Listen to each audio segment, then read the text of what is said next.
Of the 6 arts of tracking, one of the most difficult is trailing. It is important to know your subject and be able to find their tracks among others of the same species.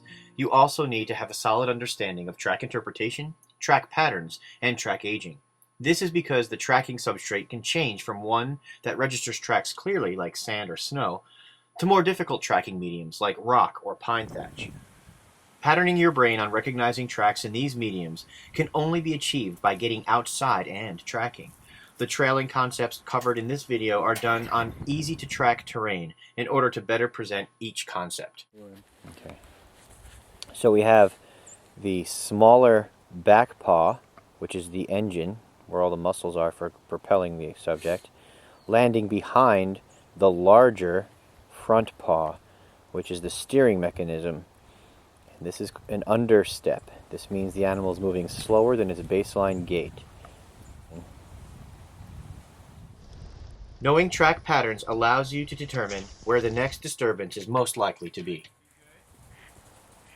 So as we follow this track pattern, we look for certain distance and a certain arrangement of tracks in a cluster for the next track set. In leaf litter, this is invaluable. All right, so we're building a vocabulary. Okay. So there's that same gallop pattern, but in a C shape. And again, there's a cluster of 4, and we'll move to the next cluster of 4, and then there'll be a space and another cluster of 4. Cluster number 1, left and right.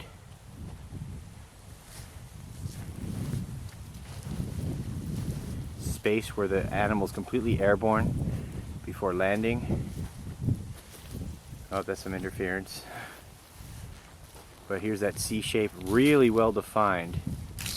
Right there in the center of the screen. That's a really good C shape for the rotary gallop. We're not training the eye to see the trail so much as we're training the brain to recognize subtle disturbances, track features, and track patterns. After the brain patterns on these nuances, scuffed bark, debris transfer, matted vegetation, and other aerial spore are just obvious confirmation of the trail being followed. I'm gonna go this way. All right. You can do whatever you want. Okay, ready? You just can't pick up the log and carry it. All right. Ready, set, go. We use the wiffle log to help the brain pattern on disturbances that create a trail before we start to develop the eye's recognition of individual tracks and track patterns. Last scene was pretty close to where all those leaves are rough. The tracker not only has to learn track and trail recognition strategies, such as positioning oneself in response to the light source, they also have to develop track discipline.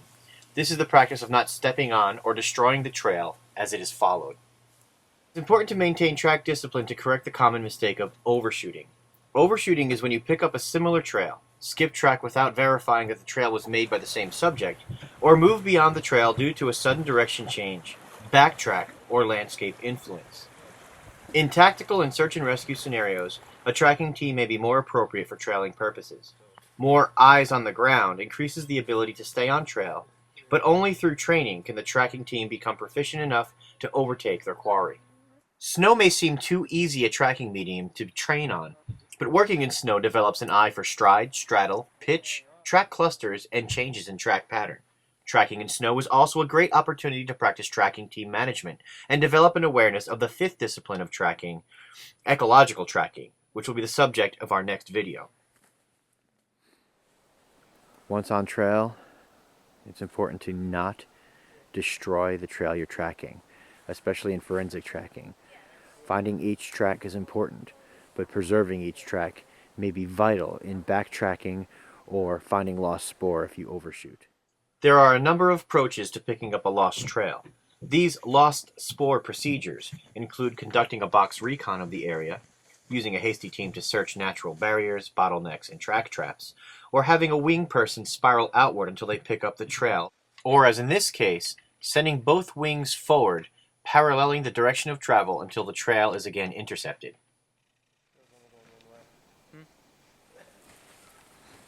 Lost spore procedure.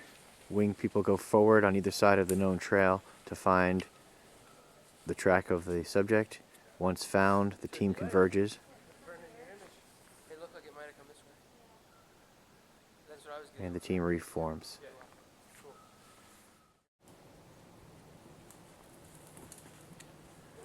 Landscape will dictate how tight or how loose your formation will be. Your tracking team will have to respond to challenges that might tend to bottleneck them or divide them, depending on the lay of the landscape, the pressure of the subject being tracked, and even the ability of the team to communicate and keep in sight of each other. Closing the time-distance gap is essential. Remember, the subject is on the move. We don't know for how long or how fast until we get to their tracks. Our goal is to catch up to the subject, which means we have to move faster and for a longer duration than the subject we are tracking. In this exercise, the individual being tracked button hooks and evaluates as the team approaches their position. The job of the evaluator is to set the tracks and to critique hand and arm communications, fluidity, if the tracking team has maintained their integrity through the trail, if the trail has been disturbed. All of these things are important in the development of a tracking team. For instructional purposes, we are demonstrating a tracking team going through the rotation with a security element included. The point tracker, the one with the highest degree of burnout, is the one responsible for calling on a rotation to occur.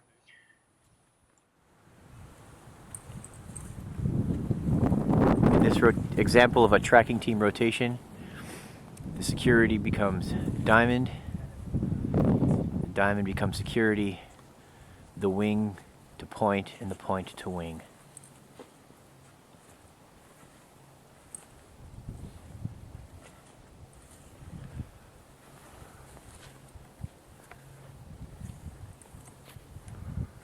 The security element flanks the diamond formation.